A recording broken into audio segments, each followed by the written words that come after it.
स्वयं आप जानो हो, प्रेमानंद जी महाराज, राजेश्वरानंद जी महाराज, राजेंद्र दास जी महाराज सहित बहुत सा संत लोग भी इन प्रकरण में और बहुत सा प्रकरण में गए।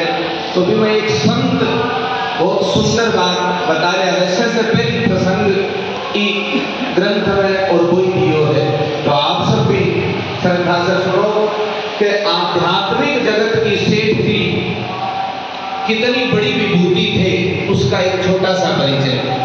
और हम लोग यदि उनके सिद्धांतों को जानने, सुनने, पढ़ने, आचरण करने से अपने बच्चों को यदि वंचित रख दिए तो हम संसार के कितने और दुर्लभ पुण्य से बच सकते हैं या वंचित रह जाएंगे, ये कितना बड़ा दुर्भाग्य होगा।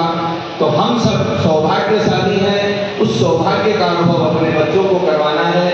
एक संत एक बार की घटना सुनाते हुए कहते हैं कि सेठ जी चूरू आ रहे थे, वो संत भी आ रहे थे, गाड़ी भिवानी स्टेशन पे खड़ी थी, 3rd क्लास के डिब्बे में संत जी और सेठ जी यात्रा कर रहे थे। उन दिनों इतनी भीड़ नहीं हुआ करती थी, इतने लोग यात्राएं नहीं करते थे। एक सज्जन उस डिब्बे में सवार हुए, प्रतिष्ठित थे, और संत के पास बैठ करके संत वेश दिखा तो कुछ जयराम जी की हुई, आध्यात्मिक चर्चा हुई, ज्ञान चर्चा हुई। तो उन संत जी ने हास्य में कह दिया, यदि ज्ञान चर्चा कुछ सुननी है तो अपने सेठ जी यहाँ बैठे हैं, इनसे सुनिए। तो प्राय हम लोग बोलचाल में किसी को सेठ जी कह देते हैं, है ना, कोई व्यापारी हो तो सेठ जी कह देते हैं। तो ऐसा ही वो भी समझ करके और वहां चर्चा में बैठ गए।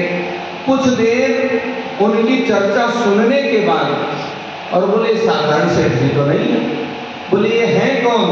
तो उन संत ने कहा ये सेठ जी श्री जयदयाल जी गोयनका हैं। इतना सुनते वो एकदम चौंक उठे, अरे ऐसे सेठ जी, हाँ, एकदम साधारण परिवेश में बैठे हुए आश्चर्य में डूब गए। हमने सेठ जी का बोले इतना नाम सुना है और ये सेठ जी हैं, 3rd क्लास में बैठ करके आ रहे हैं। आज आप जिसको जनरल बोगी कहते हैं उसमें आराम से बैठ करके आ रहे थे, इतनी भीड़ होती नहीं थी उन दिनों, इसलिए पंक्तियां कही हैं। तो उनके मुंह को एकदम ताक करके देखने लगे, कभी इधर ऊपर नीचे देखे, फिर उनका दिमाग सेंटर में नहीं रहा, उठ करके दूसरे डब्बे में घूम के आए, फिर देखे।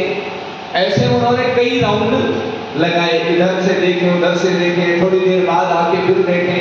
अब बोलना भूल गए, बात करना भूल गए, लेकिन एक व्यक्तित्व, इतना भगवत प्राप्त व्यक्तित्व इतना साधारण हो सकता है, ये उन सेठ जी के दिमाग में सेट हो नहीं रही थी। तो कहते हैं कि हैं, तो फिर आके पूछते हैं उन संत जी से, संत जी से इतना खुल गए क्योंकि संत जी जो दिख रहे हैं वो वैसा है, इसलिए उनसे पूछ लिया कि महाराज हैं तो सेठ जी ही ना, हैं तो जयदयाल जी गोयनका ही ना। उन्होंने कहा भाई चलो इन्हीं से बात करवाते हैं। तो अब जाकर के सेठ जी से बात करने की कुछ उन व्यक्ति की, सेठ जी की जो स्वयं संभ्रांत सज्जन थे, तो संकोच से पूछा, बोले ना आप मत बोलना, मैं ही नाम पूछूंगा। तो उन सज्जन ने और जाकर के हाथ जोड़ के नाम पूछा, जी आपका शुभ नाम? तो सेठ जी ने बड़ी ही नम्रता से और उत्तर दिया, लोग मुझे इस शरीर को जयदयाल गोयनका कहते हैं। अब तो एकदम पसीना पसीना वो हो गए, उनके आश्चर्य की सीमा न रही।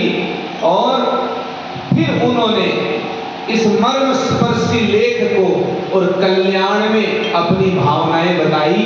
उसमें बृहद है, यहाँ संक्षिप्त में केवल इतना ही किया है कि वो समझ नहीं पा रहे थे कि इतने गूढ़ आध्यात्मिक ज्ञान के प्रचारक, प्रणेता, संस्थापक और इतने सरल व्यक्तित्व हो सकते हैं, इतने साधारण सहज विनम्र हो सकते हैं।